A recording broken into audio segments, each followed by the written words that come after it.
Hey there, Cosmic Warriors, and welcome back to another video. So, today we are going to be doing some live readings. Yes, yes, yes. We will see who joins. I'll just give it a moment to get everything ready and going. I'll also be back on tomorrow, by the way, because I'll be doing some new moon in Libra readings tomorrow for that specifically. Okay. But for this one, we'll see if anybody is interested in booking a mini reading on this fine Saturday. Yep, I believe the moon is finishing up Virgo, so traveling through my first house. Yes, the moon is towards the end, so yeah, moon will enter Libra at some point tomorrow. Hello to Jamie. Hi, hi, hi. How are you doing today? I hope you're having a lovely weekend so far. Um, we'll see here. I'm just getting everything prepared. So if anybody would like to book during this session, you can do so. We'll see who joins, but I will happily wait. And if you want to say hello, if you want to chat in the comment section, go ahead. I hope as well that maybe you checked out the most recent live from yesterday, collaborated with Jasmina. So we talked about some fun Halloween scares for your zodiac sign. So be sure to catch up on that video if you haven't seen it already. It was so much fun, a good laugh. Though whenever I think about it, some of the fears that we talked about were pretty heavy, pretty serious.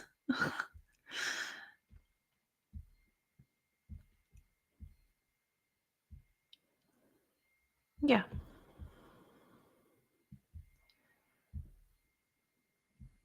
Oh, I'll go here actually, yeah.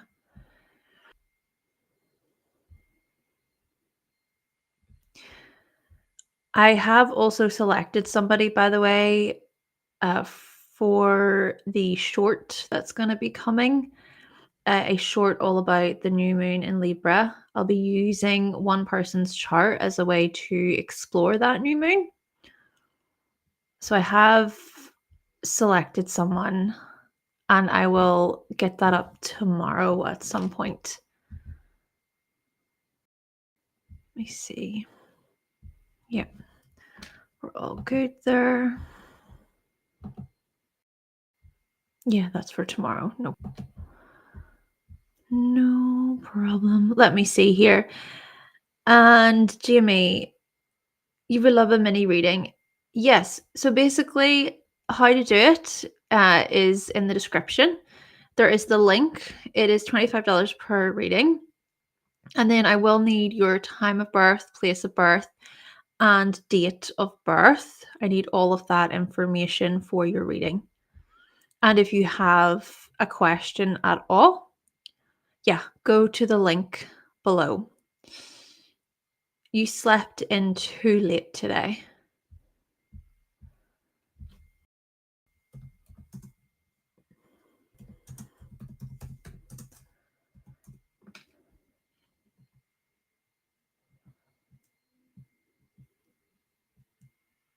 Oh, I didn't realize there were protests happening in the States.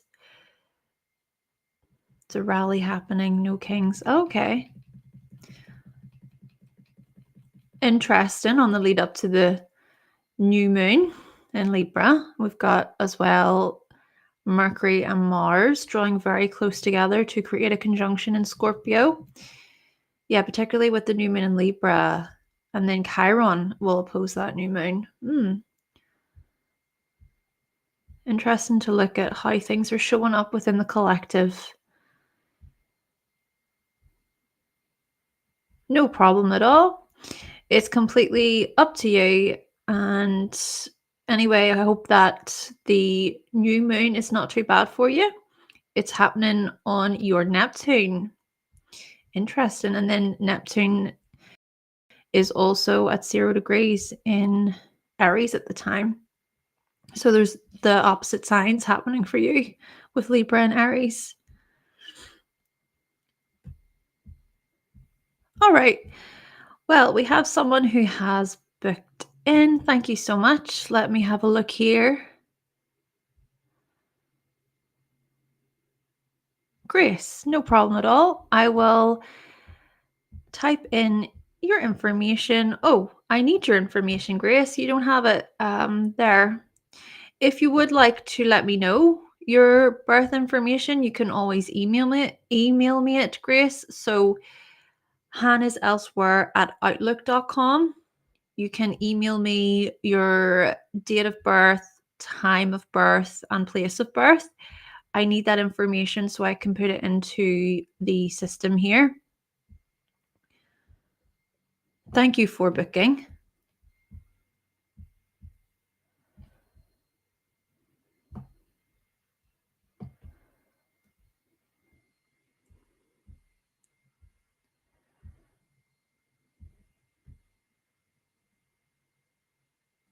I'll give it a moment.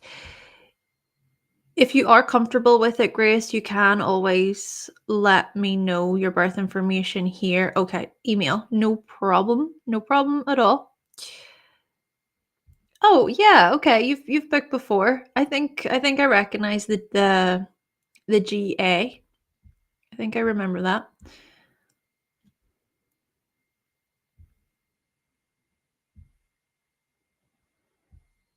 Give it a moment and I will see here when the email arrives.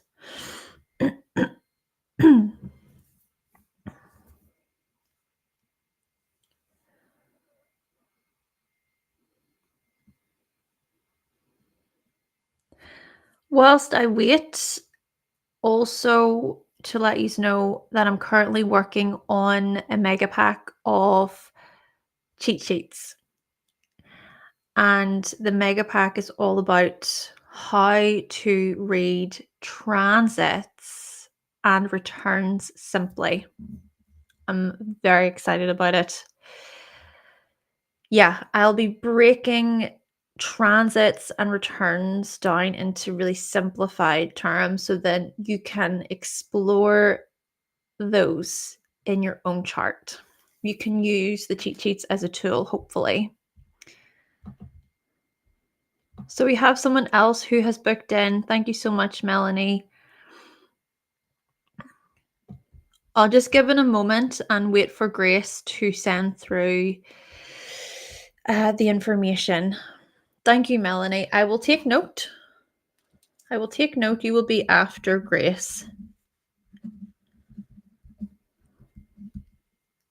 Lovely. Thank you for booking. Let me check even all of your information, see if we have everything for you successfully. Time, date, location. Lovely. Yeah, we've got you sorted.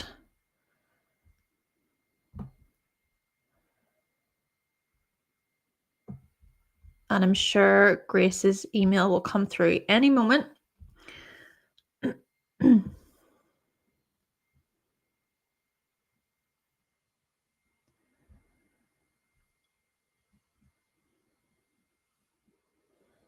Also, I hope my sound is okay. I was having some issues with my mic before. I hope it's working okay and it's not too clunky or weird.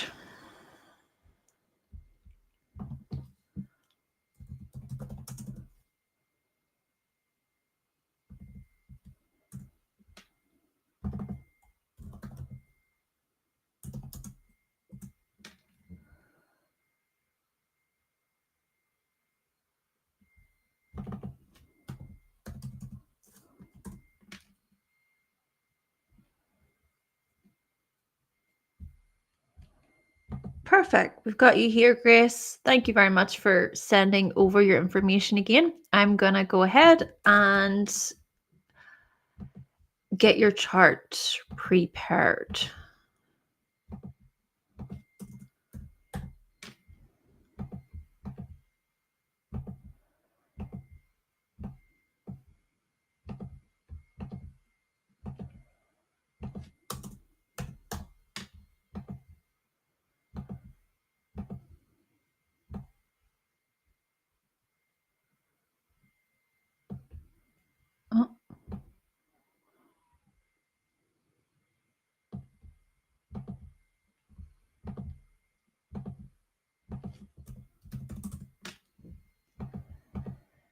Okay, so that's the date of birth, the time of birth, and the place of birth. Lovely.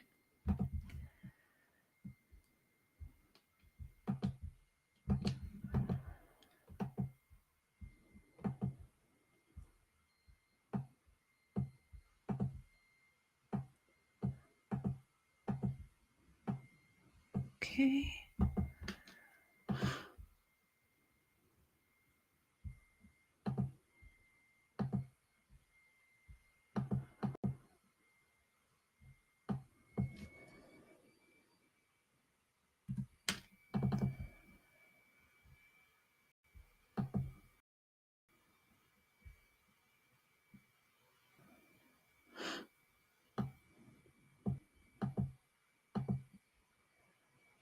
Go. Thank you very much, Grace. So I'm going to load your chart now. And then again, Melanie, thank you. And you will be next. You are next.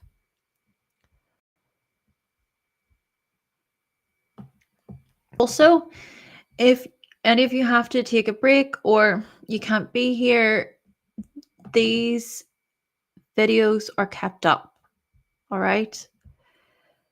All right, Grace, this is your chart, and I'm gonna go to your question now and have a look at your question, and then I want to get all of my tools ready. Okay. Go here, here.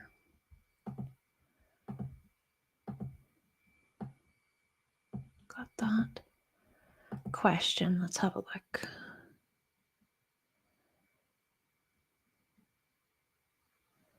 Okay, conversations around marriage and children. Let's see. Go here and then here and get your calculator.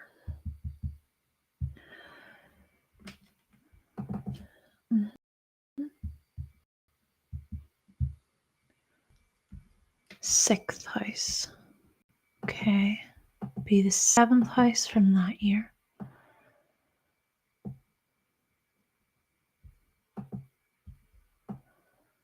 Please give me a moment, Grace, whilst I look at everything, okay? And then also I want to highlight that whenever I am reading the chart, I don't look at the chat. It's just to save me from distractions, okay? Yeah, just to let you know that. Thank you. So, conversations around children and marriage.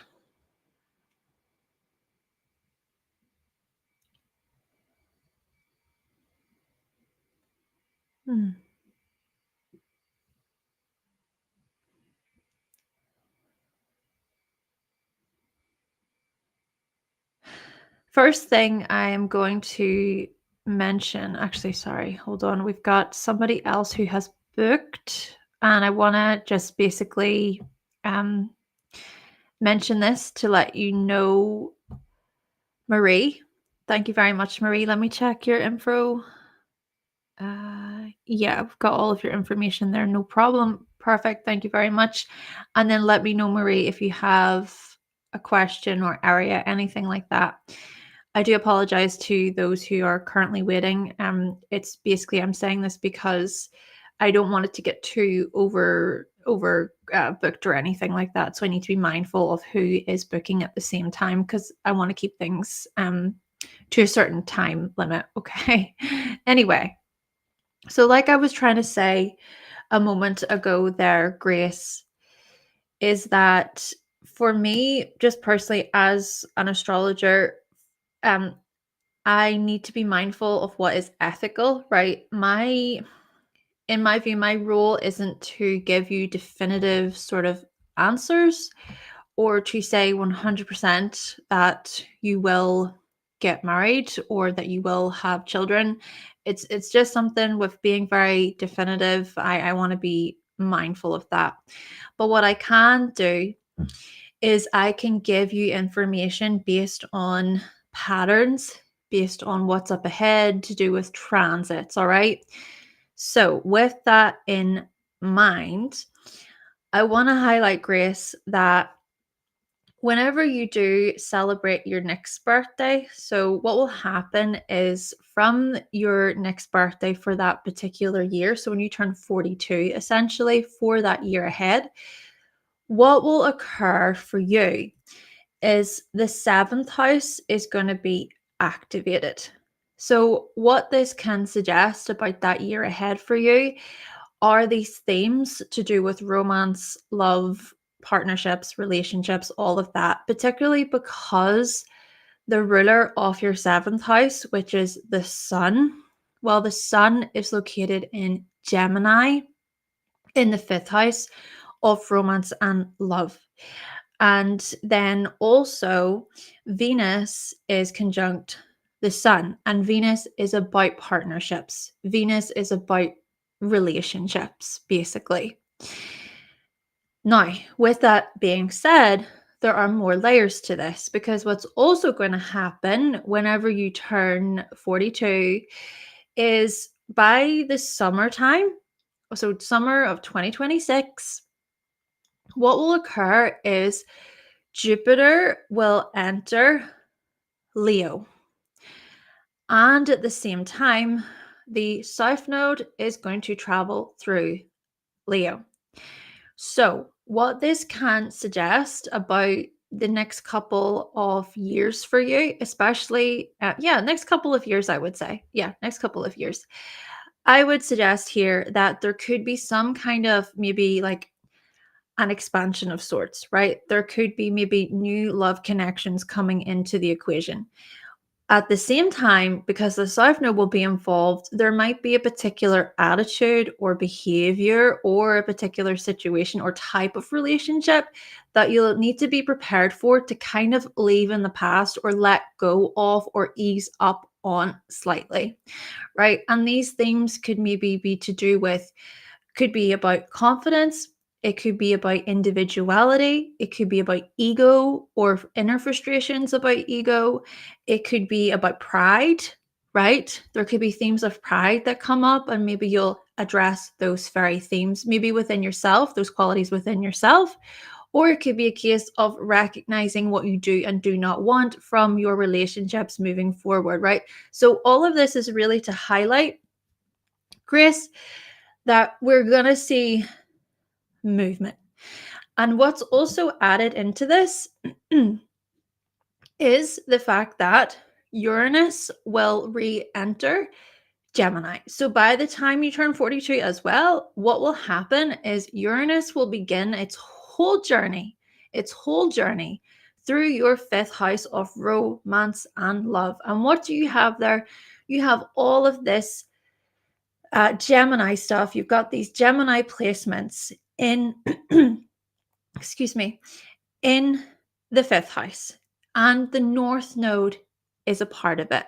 So, what I'm imagining for you is change. There is something about adjustment, changing how you show up within partnerships, within romantic relationships, possibly changing your attitudes towards them, possessing more of a mental shift. There could be mental clarity.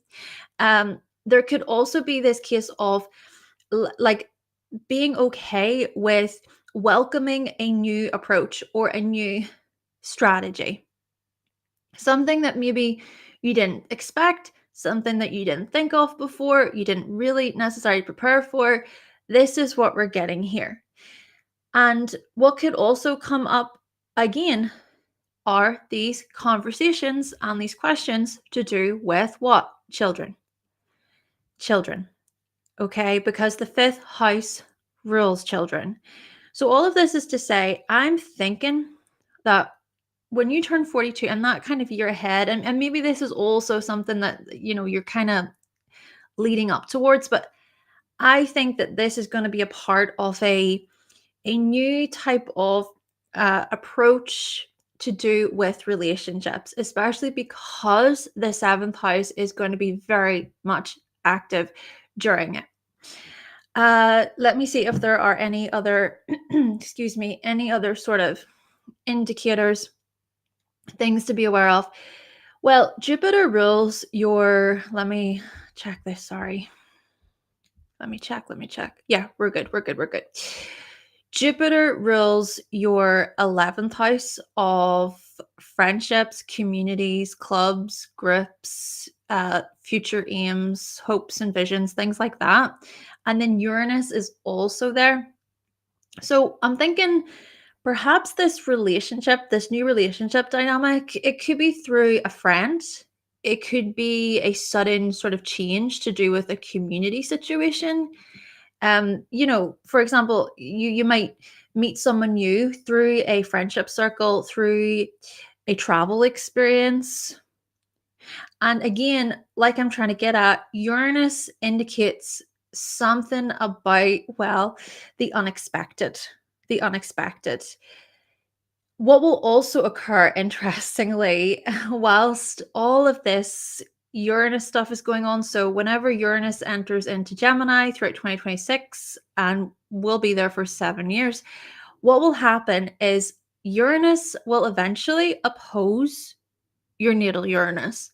So, this is known as the Uranus Uranus opposition. And what this often suggests about people's lives and things like that would be liberation, would be this revolutionizing sort of view, or it could be something that's so outside of your comfort zone that occurs, and it could speak to maybe leaving behind this, maybe an older belief system. It could be about experiencing a new, like I was trying to get at earlier, a new mindset, being open to that change, open to a new way. And what could also come up, especially because the sun, right? The sun, let me see, degrees. Yeah, the sun is opposing Uranus. Here we go. Back to relationships, back to these partnerships of yours. What I am thinking is that over the next coming years, expect the unexpected and embrace the change. With you even being a Gemini and having so much Gemini in you anyway, this process within itself may come a little bit easier to you, or maybe you welcome it more so with open arms. And even I'm going to highlight that you do have this trine influence to your ascendant in Aquarius. So yeah, this could be a newfound vision, a new dream, hopes for the future, making new plans for the future. Even the 11th house is about hopes and wishes for the future. So the Uranus Uranus opposition, like I'm trying to highlight here over the next coming years, yeah, it could speak to a new vision, right? A new vision, a new dream, a new way. Very, very interesting when we consider then how your relationships could change over the next coming years, Grace. But hey, these are mini readings, and I'm going to stop it there. And I'm going to say thank you so, so much for booking. Thanks for returning, Grace. It was great to read your chart again. And I really hope that that was helpful, useful. It's good to know of the upcoming transits, so you can hopefully make the best of those and keep a lookout, right? Okay, so Melanie, I am going to put in your information, type in your information. I do apologize if I stop a little bit. I was sick last week and I'm definitely over it now, but it's still lingering a little bit. So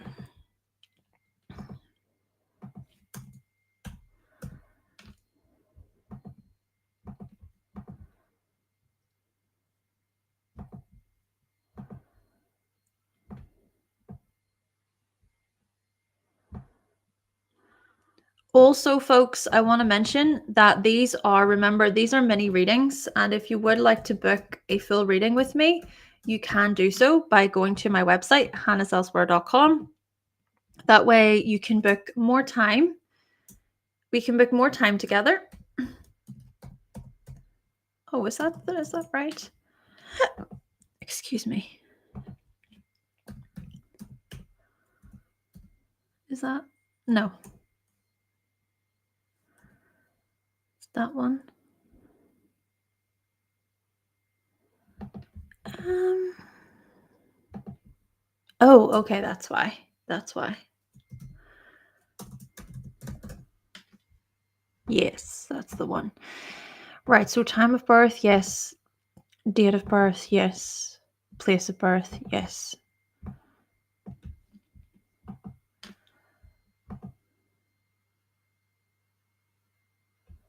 Go here, here. And then here, here.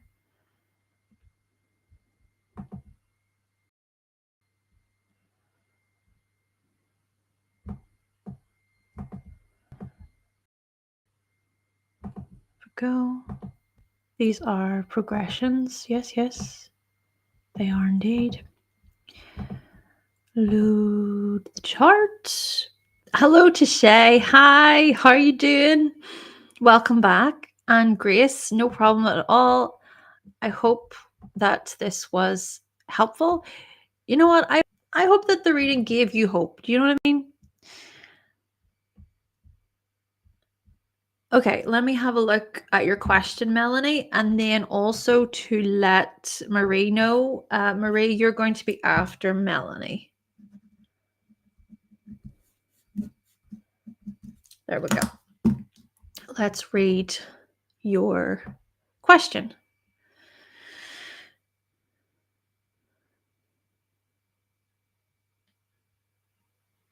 Oh, well, Melanie, I'm sorry. First of all, like from human to human, I'm sorry that that happened. It's not nice. Though the feelings associated with experiencing that, not nice at all. So let me have a look here. Let's have a look at transits and things. So may I ask, are you at a point here, Melanie, where you feel like, okay, I get that it's very raw, it's very new, right? So it just happened. But are you at a point where you would like to move forward or sort of think about yourself and maybe what your own aims and goals are? I'm kind of trying to gauge maybe where you're at a little bit. And you don't have to obviously get into a lot of detail, anything like that. Obviously, no.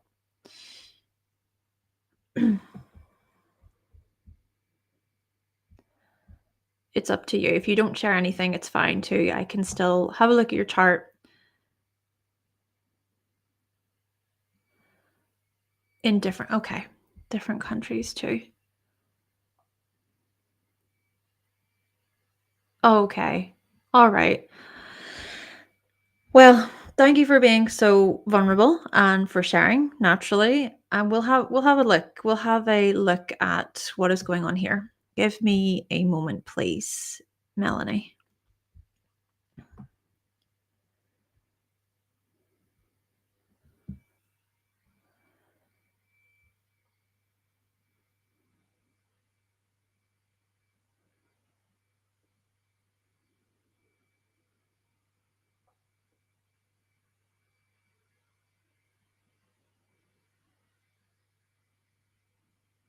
Progressions. Let's have a look at that. Sun.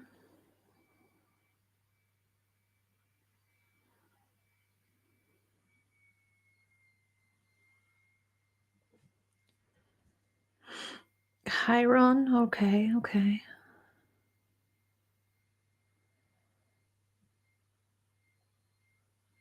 Well, what I'm going to do is, oh, by the way, hi Alexander, welcome. Hi Miss Sunroad, welcome. Thank you very much for being here. Right, back to you, Melanie. Let's focus on you. What I'm going to do is I'm going to try and take a bit of a different approach here. I know that this, of course, it's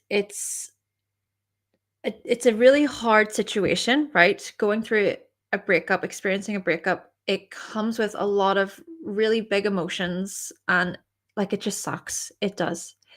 But what I want to try and think about here is I want to think about like patterns and what else could be happening in this chart that maybe speaks to your experience with love and relationships overall. All right. So let's try and break this down. What we notice, first of all, is that you've got Chiron in the fifth house in Gemini. And it stood out to me a little bit because what that can perhaps suggest is there could be some concerns or issues surrounding communication within romantic relationships. What comes to mind, for example, is you at times feeling like you don't have a voice or like you can't advocate for yourself, or it can manifest as you not being listened to, or like your views, your opinions are not validated. So there is that. So this could be something that you have been throughout your life, trying to work through, trying to address. And then I also partly think about how this can even stem from something deeper or something from more longer ago, more in the past. So what this can also suggest is feeling at times like your passions or your interests were overlooked, denied, or you being seen as perhaps dumb, stupid, like you don't know what you're talking about, or not being believed whenever you would go to communicate. So, what we want to do is we want to think about where Mercury is. And Mercury is right up there with Saturn. So, okay, sure, Saturn isn't necessarily conjunct Mercury, but Saturn is conjunct the Sun, and Mercury is still in Scorpio. Excuse me. So let's try to dissect this a little bit. So what I'm going to say about this is that you possess such strong emotions and feelings about communication. What I imagine here for you is that you cannot stand being lied to. I know, like, lies and everything for people, no, we don't want to be lied to. But with this Scorpio influence, it's strong within you. And what we also possibly see is this feeling of being restricted or being confined or being told that you couldn't maybe grow or have an identity or individualize. Because the sun is so much about how we individualize. So that Saturn influence could highlight this type of authoritative sort of influence in your life, or this overpowering, domineering type of influence in your life. Even the South Node is in Scorpio there too, and it's close to Mercury. And then the North Node is in Taurus. So maybe in this way, what we also want to think about is the North Node in Taurus is trying to tell you something about what is comfortable for you, what is safe, what is secure, what are your emotional needs. Because I can't help but think that there is some type of tension, there's a conflict regarding your emotional needs, regarding what you want to progress within, what you want to achieve in your life. So, to me, this could be a time where you're starting to question, okay, well, how can you advocate for yourself? How can you stand up for yourself? Even the moon is making a bit of a square to Mars in Capricorn, and Mars is in the 12th house. What I get from this is keeping so much in, even with all that Scorpio, particularly because Saturn's in Scorpio, it's this thing of confinement, keeping it in, bottling it all up. And then it gets to such a point where you cannot handle it anymore. So, what I'm really thinking here for you, given the fact that this conjunction of Mercury and Mars are basically happening in Scorpio right now, and they are aligning very strongly with your Scorpio placements. Well, this could be a time of greater empowerment. This could be a time of addressing your fears, addressing what lies beneath the surface, maybe especially within more of a conversation, more of a discussion, having that perhaps courage or that bravery to say the thing that maybe you're too afraid to say or that you have been holding back on a little bit. So I am sort of imagining this greater focus on, okay, it's time to speak up.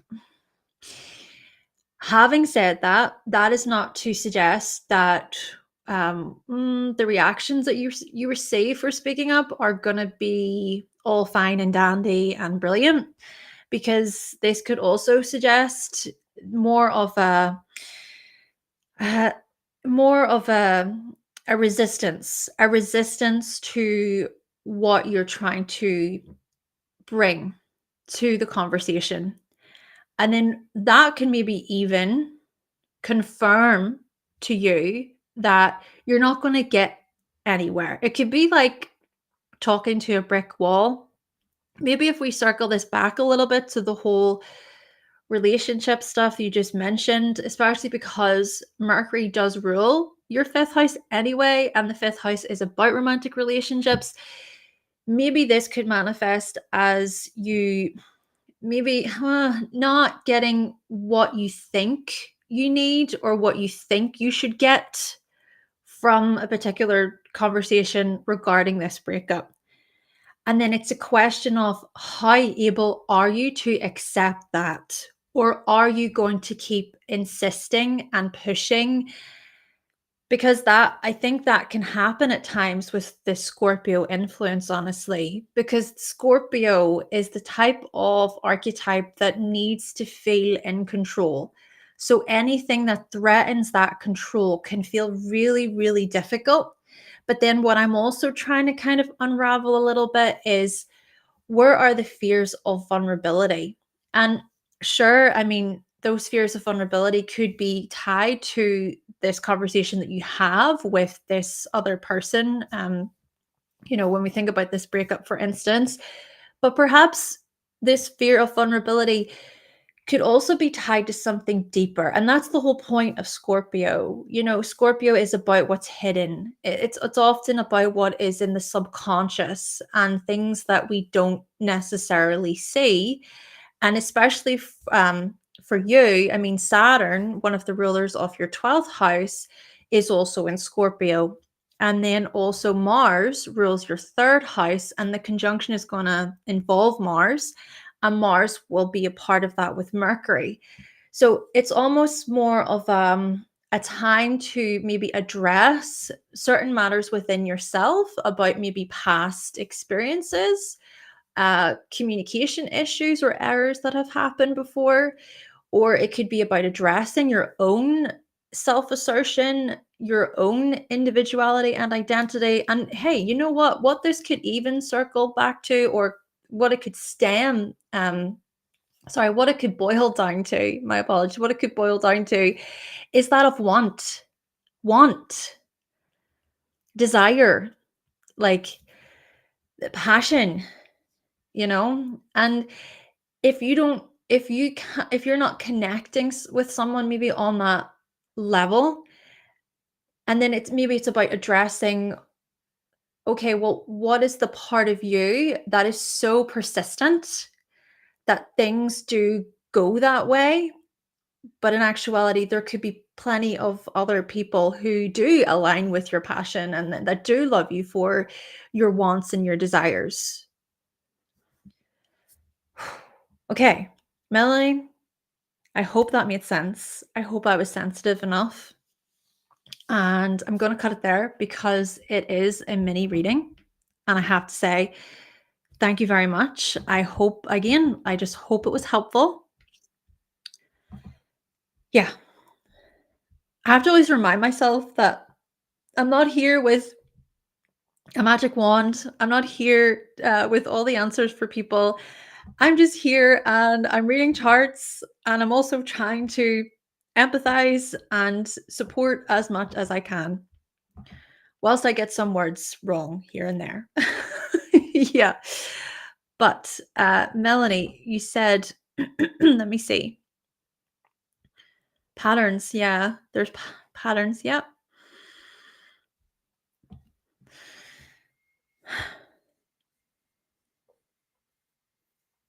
Good, good. I'm so glad. I'm so, so glad. It is interesting about our own chart, isn't it? We can just be too close to the situation, and we can come with all of our own filters. Interesting. Thank you so much, Melanie, again. And hello to the Astro Buff. That's a cool name. Good afternoon. Good afternoon to you. Well, good evening to you. It's evening here, but anyway. So we're going to now explore Marie's chart. Thank you for waiting patiently, Marie. I'm not sure if you're still there, but I do keep your charts up.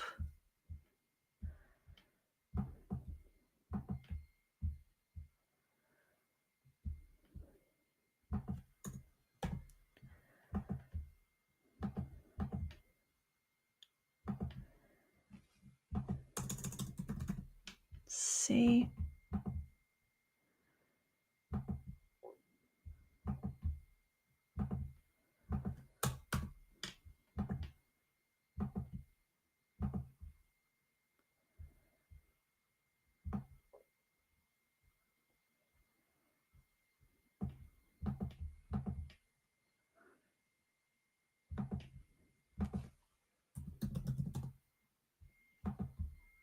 I think that's right.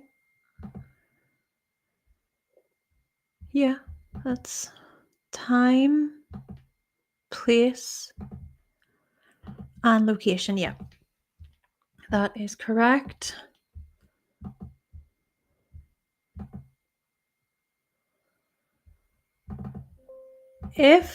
Let me have a look here.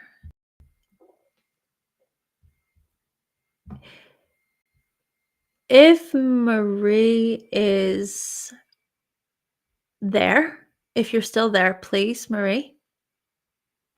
Do you have a question? Do you have an area you would like me to focus on? If not, hey, that's completely fine. I will read your chart, explore it, see what's going on. Excuse me.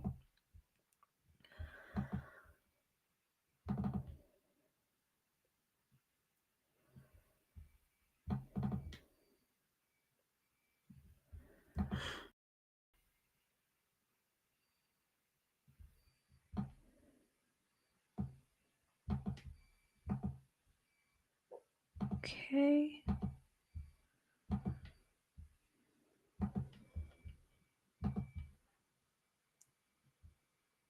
We go. Give it a moment and see if Marie has anything to say.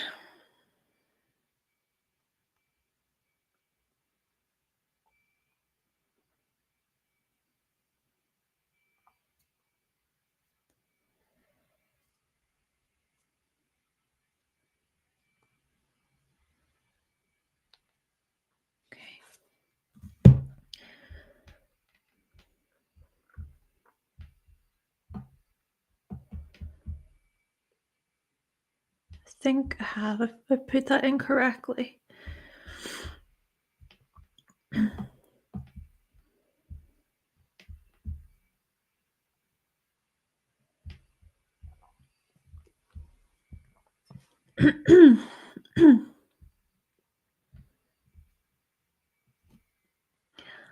Oh, hello to, I hope I'm pronouncing this correctly, Argentum? Argentum? Yes, wish a good new moon. Yes. So there's actually going to be a session of new moon readings tomorrow evening here. But indeed, I hope that the new moon serves you well. It's happening on Tuesday, isn't it? Tuesday, the 21st, right at the end of Libra. I think I'm going to go ahead and Marie, if you are there, just to let you know that your reading will be here. It'll be kept up. Okay. I'll also probably try and check the chat in case you do say anything. We'll see. So, Marie, I hope that this is all correct. I think it is. I'm pretty certain it is. Should we? 10, 9, 8. I think we're good to go. Okay, let me have a look at your chart.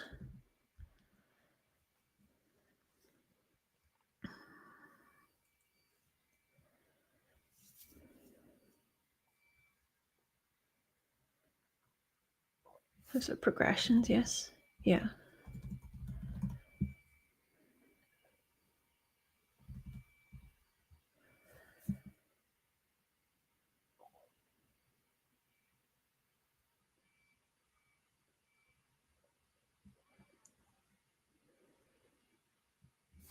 So let's begin. Oh, question. Sorry, you do have a question. I'm glad that I caught that before starting. Okay. How can you know, according to your chart, that you're moving in alignment in your everyday decisions and life? Got it. Got your question. No problem. Hello to R. Tyson. Oh, well, good. I'm so glad. Well, thank you. Thank you very much for your lovely feedback today. Uh, I'm glad that I was able to offer you a good service. That makes me feel good. But anyway, so let me see here again. Murray, let's focus on you. To know if you're moving in alignment with your everyday decisions in life. Well, I think that's an interesting question to ask in general because whenever we look to your chart, what we notice here for you, Marie, is you have Mars opposite the moon in these houses that are about your everyday life and, well, rest, reset, your ability to recharge and not have to be involved within the everyday world, the practical stuff. So, the moon is so much about our emotional needs, our inner world. And Mars is so much about how we take action, is how we assert ourselves. And what's quite interesting here is that the moon, you see, is in Virgo. And so, what this highlights, I think, about you and your inner world is that you need order. You need there to be some type of order, some type of routine, some type of consistency, I think, for you to feel comfortable, safe, supported. You might actually thrive in some way by making sure that everything does have its place. And then what I'm also getting from this is it's more so out of the public eye that this part of you shows up. It's more active. I don't know why, but this is just coming to me right now. It could even be that it's more during the evening time, the nighttime, that you tend to maybe get things done or get things organized. But then during the day, possibly during the day with Mars in Pisces, things accumulate more. Because here's the conflicting type of thing, right? This is what we're seeing between these planets. It is this conflicted sort of energy. It seems kind of contradictory in a way, but we'll see what we can do to explore this more. This is the thing. Mars in Pisces indicates that when it comes to actually how you act and how you manage your tasks, your responsibilities, you can be rather easily overwhelmed, I would say. So, for example, this is what I imagine. I imagine you becoming overwhelmed by the accumulation of so many tasks. You know, the to-do list stuff, you know, you have to-do lists and things. I sort of imagine you setting out with a plan or setting out with the best of intentions to kind of get through the day, make it happen. But then what can maybe happen then is you become drained, burnt out. Like I'm trying to also get at overwhelmed. Or it could be where you're a bit misdirected, like what to do next? What's first? What, right? Or it could also be that you become very emotional, right? Your emotions can maybe take over, or certain things that other people do get to you throughout the day. But the intentions are there. You know, Mars still being in the sixth house still highlights that the intentions to get things in order, to get things organized, that they're very much there. But it could be a case of maybe during the daytime, things are a bit more slightly chaotic, or they're not as straightforward as you would like them to be. But whenever evening comes, maybe that's where things do kick in a bit more for you. But yeah, you see, there is a bit more to be said about this, because what we also notice is that Pluto is involved in this back and forth. Pluto is in Sagittarius in the third house. What is this suggesting? This is suggesting the kind of intensity or the extremes of your mind, or maybe beliefs that you have about what you should be doing and what must be done and the order in which it must be done.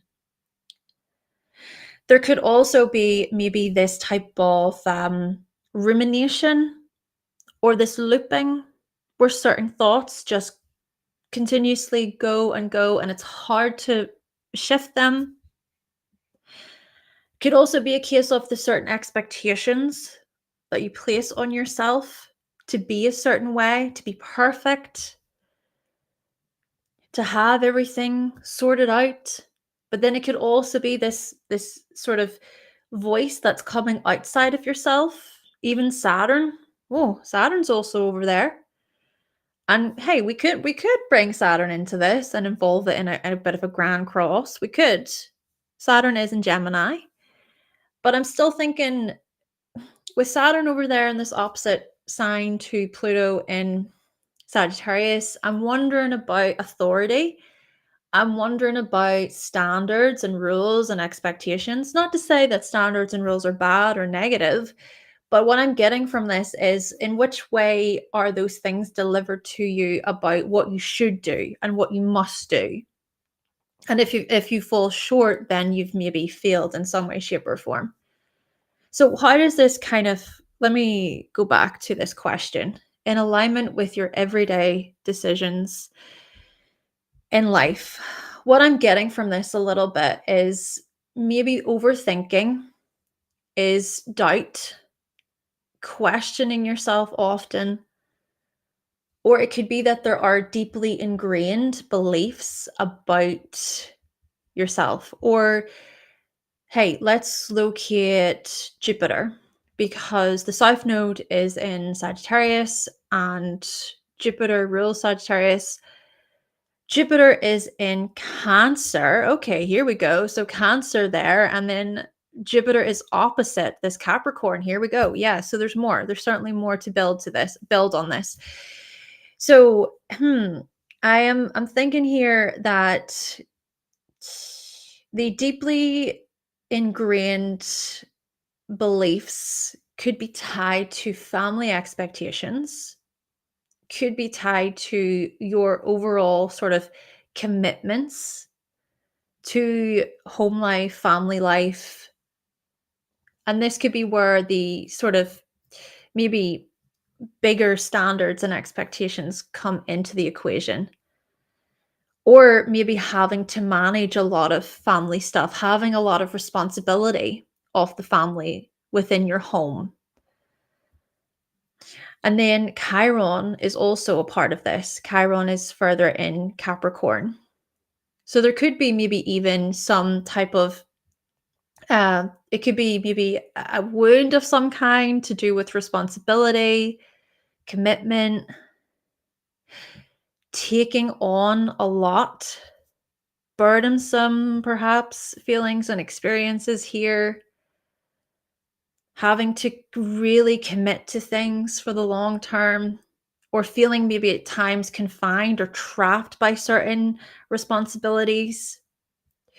So, what we can do here is we can perhaps look to the North Node. Let's look to the North Node and think about how it's in Gemini. And what this suggests is that perhaps your very life path, your trajectory, it's speaking to more variety, it's speaking to more options and being flexible, perhaps a bit more adaptable, or being okay at times with allowing for new information to come in and to direct your life in a different way. Interesting journey, I suppose, with so much of this mutable energy happening in your chart. A lot of mutable energy could even be where you feel a bit like you're tossed and turned, or you're directionless, or like which way to turn, or where do I go? What is the best path here? And maybe that's where your energy can be spread really, really wide, really, really wide. But I'm thinking that partly the North Node in Gemini is here to teach you something about, in some ways, hmm, kind of adapting to this option variety stuff, and maybe trying to challenge any deeper themes to do with perfectionism, or to do with feeling lost or stuck, or like life is just too chaotic. To me, there's more of a psychological process here, because especially Pluto being involved. But yeah, there's more of a psychological process to do with dogma, beliefs, being a part of a belief system that's so like restricted or confined.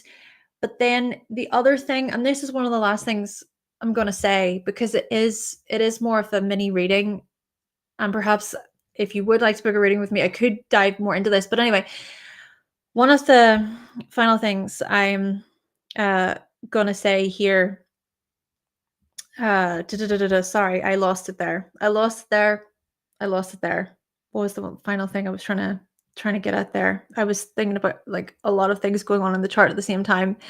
Um, yeah, so more of a psychological journey, dogma, certain principles, things like that.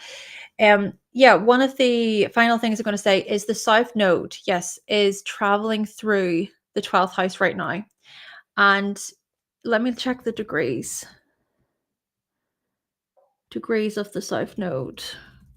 Where are the transits of that one? Give me a moment, please, so I can get that.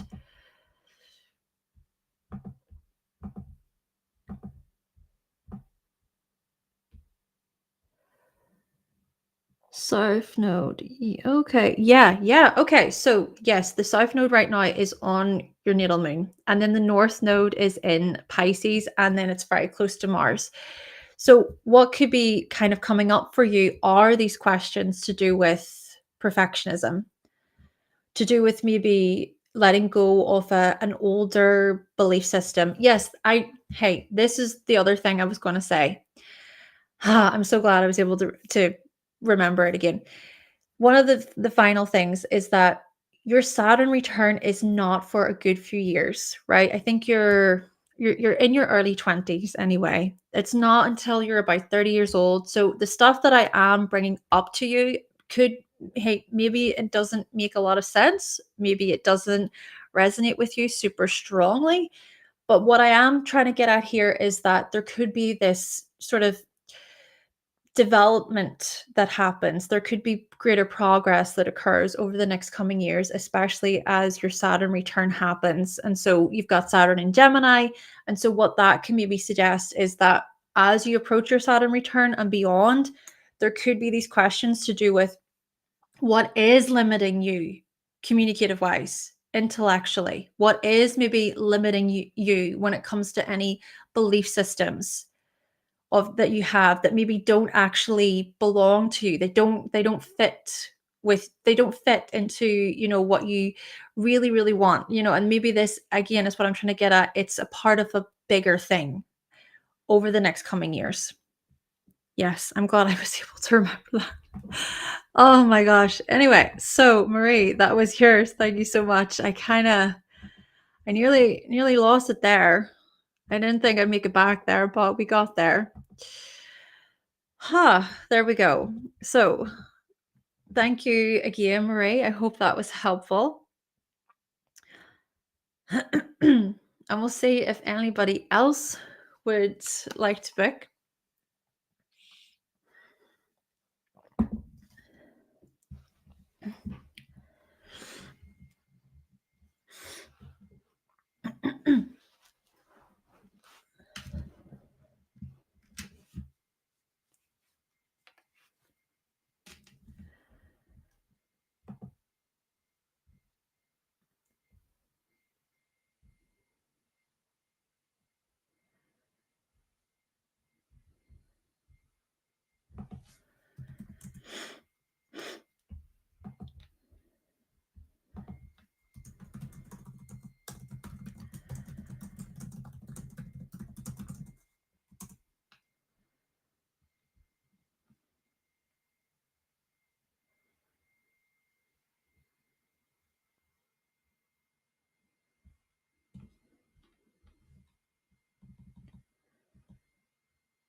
Well, we'll see if anyone else would like to book. I can take one more person, but if not, that's fine too. I am good with wrapping it up here. All good.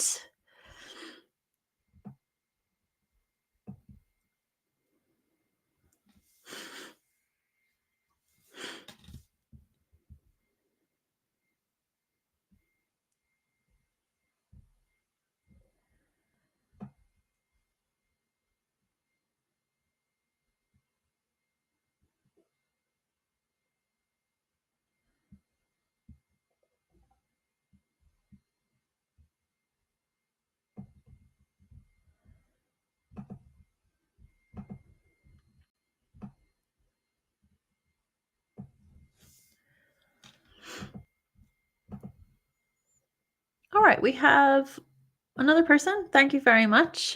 And thank you to, I hope I'm pronouncing your name correctly now, okay?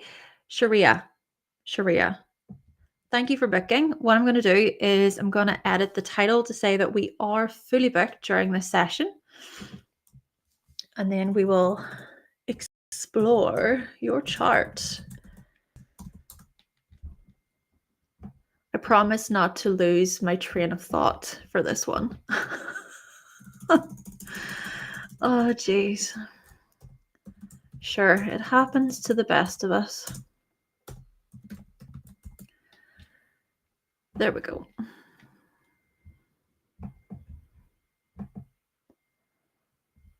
Lovely.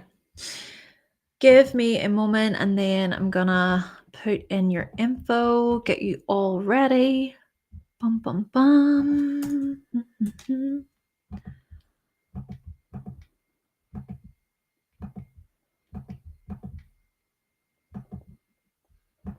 And by the way, everyone, I will be back tomorrow.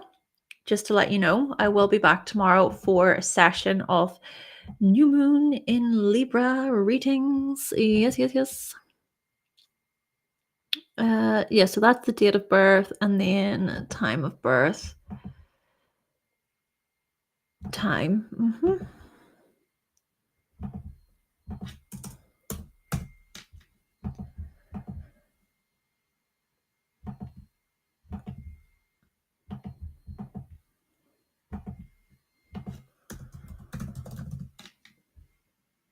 It's this one. It's that one, yeah. Time, date, location. Got it.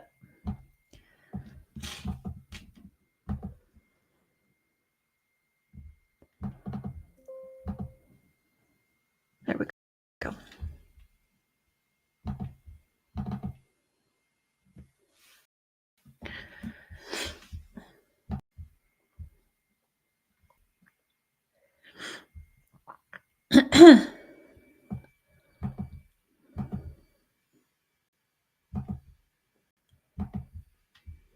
Include that.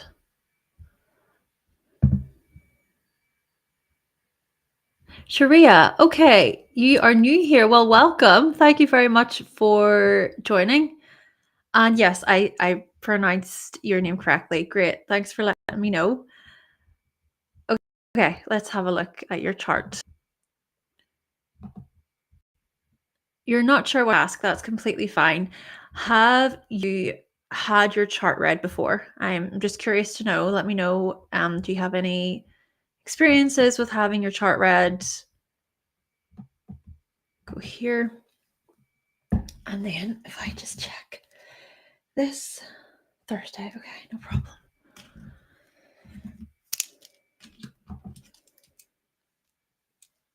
Oh, Cloud Dragon Arts. So I did put it as full. We are fully booked for this particular session, unfortunately. I'm sorry you missed it, but if you are interested in maybe joining tomorrow, I'll be back tomorrow. But for this one, we're closed. Even I'm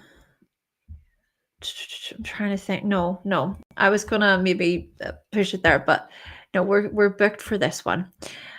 Okay, so Sharia, you have not had your chart before. I'm sorry to Cloud Dragon Arts. I feel bad. Oh dear, I do feel bad. Okay, let's see. Give me a moment, please, Sharia, so I can read your chart. Okay, yes, great, no problem. Cloud Dragon Arts tomorrow. Thank you.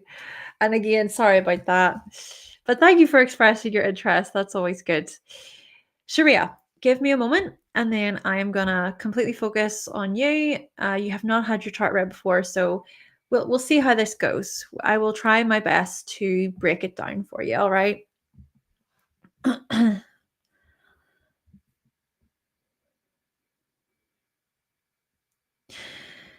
So, Sharia, the way I am going to enter into your chart is by which by the way, I'm not going to be looking at the chat whilst I read your chart.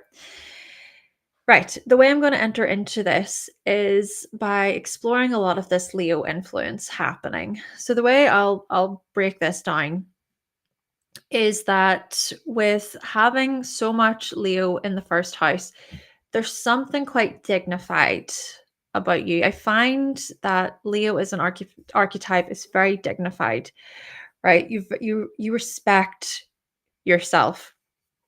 So what this can also suggest is that you're the type of person who you hold yourself to a high regard, you hold your head high in situations, and you can come across as pretty confident within yourself, as someone who knows yourself, right? There is something quite genuine and something quite authentic about the way you carry yourself. Now, with that being said, we also see that the South Node is in Leo, and the North Node is in Aquarius. So let's explore this, because what the nodes represent in astrology is they represent something about our trajectory, something about where we're headed towards in this life. So, with the North Node in Aquarius, what this implies is that your life trajectory is so much about trying to grasp the bigger picture within social situations, relationships, maybe being able to see things more so from a bird's eye view, or from a more detached or objective point of view. What I sort of get from this with the South Node being Leo is that if you sort of lean on that or depend too much on those Leo qualities, you might at times miss the sort of collective feel, right? So times maybe where you're so kind of caught up in your own experience, your own personal stuff. And then at times what can happen is then you might not necessarily get how another person maybe sees something, or what they might be experiencing. So this could be a bit of a back and forth. Naturally, it is, of course, about balance when we consider the nodes between you, yourself, versus other people. But, still, the North Node could also be about trying to approach relationships in a somewhat more logical, factual way, right? In more of this intellectual way. Because what I'm also getting from this slightly is, with so much Leo and the South Node being a part of that, this could be where your heart leads the way a lot of the time. It's your heart. And it's not to say that you shouldn't let your heart lead at times, right? Especially within relationships, especially when it comes to going after certain goals and desires of yours. But if it gets to such a point where you're just purely coming at things from the heart, and then you're maybe not really addressing the facts of the situation, and then that maybe leads to heartache, it leads to relationships that are unfulfilling, it leads to maybe just in general, maybe friendships and other types of relationships that are not really good or healthy. Then this could be where Aquarius is trying to offer you something here, right? Maybe it's trying to offer you more objectivity, for instance, greater objectivity or greater detachment within certain social experiences, situations. But let's explore more, because what Mars in Leo can suggest about you is that, yeah, you are a fighter, you are very independent, but yet Venus also adds something to this. There's actually a conjunction between Venus and Mars. There is a bit of let me put it this way, what can feel like a bit of a tug of war. And I know tug of war is usually said for oppositions, but what I'm kind of getting from this is there's a part of you that is so independent and values your independence, values your personal self-expression and creativity. But there's another part of you that longs for connection, that longs for that kind of heartfelt, like, feeling of being loved and being special and being seen. And it's these two, what seemingly sort of different, opposite sort of parts of you that exist. But it's also about recognizing that they are kind of two two sides of the same coin. That you can be within situations where your independence is being valued and nurtured and cared about, but you can also be in situations where you do sort of look at it as, right, well, we've got to collaborate. We've got to cooperate in this matter, about this matter. What's also important here to know is you have, okay, a couple of things. You've got so much Cancer in the 12th, and then you've got this Scorpio in the 4th. So whilst above the surface with all of this Leo, it's fiery, your personality is fiery, passionate, enthusiastic. You make so many people around you feel good about themselves. You give off this warmth, you give off this generosity. But yet within you, right, in these deeper parts of you, parts of your emotions, you are so emotional, like so emotional, so sensitive. You care. I mean, you care about others. You care about what other people say and how they make you feel. And it's the words that they say. You know that thing where it's not about what people say necessarily, it's more about how they make you feel. That I feel like is a big part of you and what you stand for as a person, right? Even the chart ruler, which is the sun, it's in the 12th house. So what I kind of imagine here is that you might keep a lot in, you might bottle a lot of things up. And that's also, I think, confirmed a bit, seeing as the moon and Pluto are in Scorpio. And what this suggests about your emotional world, right? The moon is about our emotions, your emotional needs, is that you're very intense. And I mean that in terms of your emotions are strong. They are strong. Trust is important to you. Trust, integrity, honesty, commitment. And then also, it's this intimate connection that you long for and that you're craving. It's this that I think this is really at the core.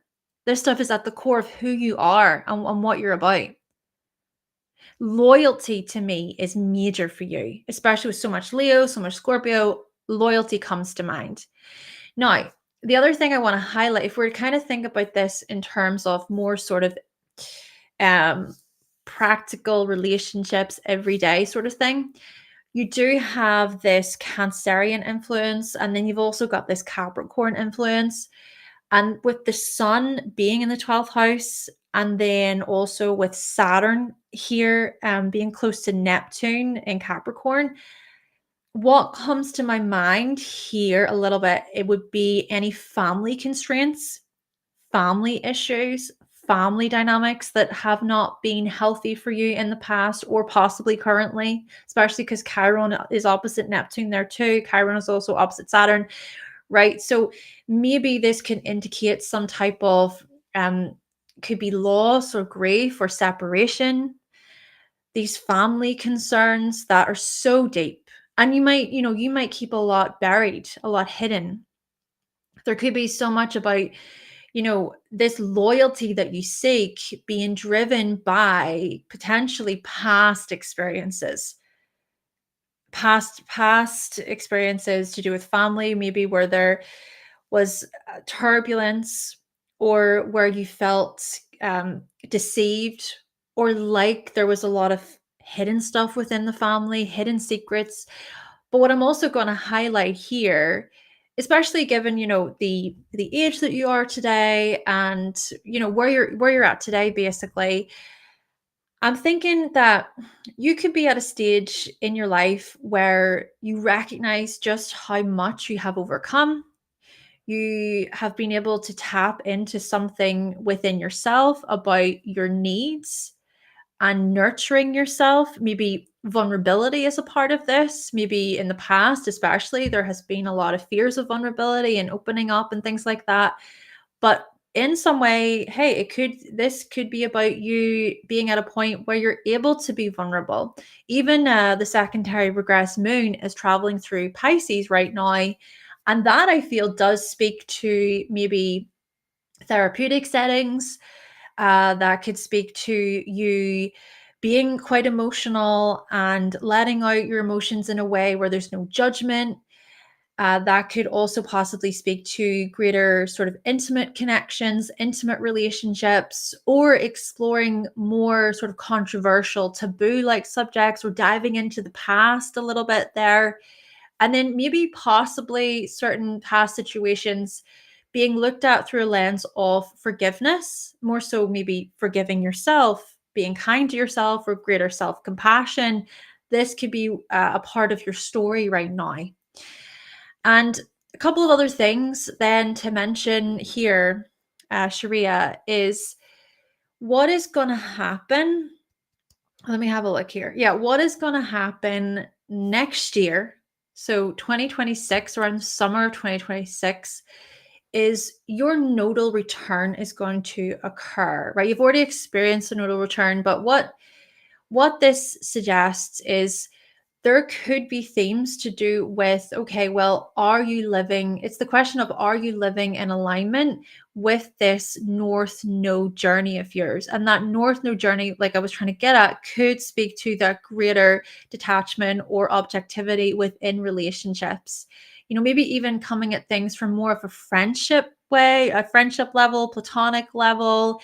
Even the North Node makes a trine to Jupiter in the 11th. I'm wondering about how your friendships, how your communities and your social groups and everything, your social involvements, how they might really expand and grow and change, particularly over the next coming years. Heck, this could also be something that started or has been coming into effect as of recently, especially throughout 2025, because we did have Jupiter finishing up in Gemini, and you would have experienced your Jupiter return. So what this Jupiter return suggests is this new sort of 12-year cycle to do with friendships and communities. What I'm getting from this is you finding people who understand you, who relate to you, who connect with you, not just intellectually, but also they connect with you in terms of what I was trying to get at earlier with all your Leo energy. They connect with you on a heartfelt, loyal level too. Yes. Okay, that was yours, Sharia. Of course, it was a mini reading. Let me have a look here. Let me have a look at what you are saying as well. I hope it was helpful. Generational. Oh yeah, the generational traumas and things. Yeah. Oh, Sharia. Let me have a look. What else have you said? Let me have a look. Your heart leads a lot. You have a hard time detaching. Interesting. Now, what I want to be clear here, though, I want to be clear about this. It's not about completely just detaching and not listening to your heart. I hope you can get from what I was saying that it's about that balance. It's about being able to identify when you might be living from the heart to such an extreme that you kind of overlook the facts within a situation, if you get what I mean. Interesting. Well, thank you for sharing, and thank you for even being there is vulnerability in that, being able to share things about your life in that way. And you do feel a shift. Good. I'm glad that you feel a shift. Okay, so everyone, I want to highlight to Trinidad. The readings for this evening are closed. That's us for today. I will be back tomorrow under the new, well, it's not under the new moon tomorrow, but it's for new moon in Libra readings. Excuse me. And then also to Prerna, I hope I'm pronouncing your name correctly. Hello to you. And I'm not sure about that question. Sharia, thank you so much. Thank you for booking. I hope it was somewhat helpful and supportive. And Miss Sunroad, yes, hearts to you as well. Thanks for joining in.